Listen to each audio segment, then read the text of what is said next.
আমার অফিসে উঠে লয়া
সকাল 7:15টার সময় আমরা প্রথম মেসেজ পাই যে আমিনবাজার পাওয়ার গ্রিডে একটা ট্রান্সফরমারে আগুন লেগেছে। তো মেসেজ পাওয়ার সাথে সাথেই আমাদের নিয়ারেস্ট ফায়ার স্টেশন আপনারা জানেন গাবতলীর পাশে কল্যাণপুর, সেই স্টেশনে আসার পর আগুনের ভয়াবহতা দেখে সে সাহায্য চায়। তারপর আমাদের আশেপাশের কয়েকটা 5টা স্টেশন থেকে আমাদের মোট 9টা ইউনিট এখানে আসে এবং একই সাথে কাজ করতে থাকে। তো আগুনটা যেহেতু একটা ট্রান্সফরমারের ওয়েলের ভিতরে ছিল সেহেতু তৈলের আগুন একটু ভয়াবহতা প্রথম বেশিই থাকে এবং এটা নির্বাপন পদ্ধতি যেটা সেটাও একটা ক্রিটিক্যাল পদ্ধতি। তো সে কারণে আমাদের ইউনিটগুলো একটু বেশি লেগেছে এবং আমরা আমাদের কর্মীরা আমরা চারিদিক থেকে যে ট্রান্সফরমারের ভিতরে যেটাতে আগুন লেগেছিল সেটাকে আমরা প্রথমেই কনফাইন করতে চেষ্টা করি এবং একসময় আমরা শুধু একটা ট্রান্সফরমারেই আগুন ছিল আর আশেপাশে কোথাও আগুন ছড়াতে পারে নাই এবং সেটার ভিতরে প্রচুর পরিমাণ আপনার ট্রান্সফরমার ওয়েল থাকে। তো সেই ওয়েলের উপরে ওয়েলের আগুন নির্বাপন করা একটু টেকনিক্যাল এবং একটা টেকনিক অ্যাপ্লাই করা লাগে। আমরা পরবর্তীতে 9:15টার সময় আগুনটাকে আমরা নিয়ন্ত্রণে নিয়ে আসছি এবং আমরা সেখানে পানি সহ পানি ছাড়াও আমরা ফোম ব্যবহার করেছি, তৈলের আগুনে যেটা ব্যবহার করা হয় সেই ফোম ব্যবহার করে আগুনটাকে আমরা নিয়ন্ত্রণে এনেছি। আগুন এখন আমাদের সম্পূর্ণ নিয়ন্ত্রণে আছে এবং এখনো নির্বাপিত হয় নাই, সম্পূর্ণ আমাদের কাজ চলছে। আমাদের 9টা ইউনিট কাজ করেছে।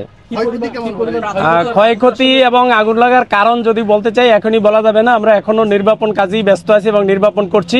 এটা নির্বাপন শেষে আমাদের কমিটি হবে এবং ওই কমিটি আসলে অ্যাকচুয়ালি বলতে পারবে, কারণ এটা একটু প্রযুক্তিগত বিষয় আছে, এখানে টেকনিক্যাল অনেক কিছু আছে। তো সেটার বিষয়ে একটা কমিটি ছাড়া বলা যাবে না, তদন্ত ছাড়া বলা যাবে না আসলে কি পরিমাণ ক্ষয়ক্ষতি হয়েছে। আমরা এখনো পর্যন্ত নির্বাপন কাজে আমরা নাশকতার কিছু পাইনি, তারপরেও কমিটি আসলে বলতে পারবে, অনুসন্ধান করে যে নাশকতার কোনো কিছু আছে। সম্পূর্ণ নির্বাপন হতে কত সময় লাগবে এটা বলা আমরা মুশকিল, বাট আমরা কাজ করছি, আগুন আর ছড়াবে না। অগ্নি নির্বাপনের আনুমানিক কোনো সময় বলা যায় না, তো সুতরাং এটাও বলা যাবে না। কোনো হতাহত নাই, শুধু ট্রান্সফরমারই, এখানে অনেক বড় বড় ট্রান্সফরমার, এগুলা একটাতেই এবং একটাতেই কনফাইন করেছি আমরা, একটাতেই ছিল। ট্রান্সফরমার আমি কয়টা আছে সঠিক বলতে পারবো না, বাট আমরা কাজ করছি, তো কাজের শেষে আমরা হয়তো এই তথ্যগুলো নিব আমরা সংশ্লিষ্ট কর্তৃপক্ষের কাছ থেকে। সমস্যা হচ্ছে কিনা বর্তমানে?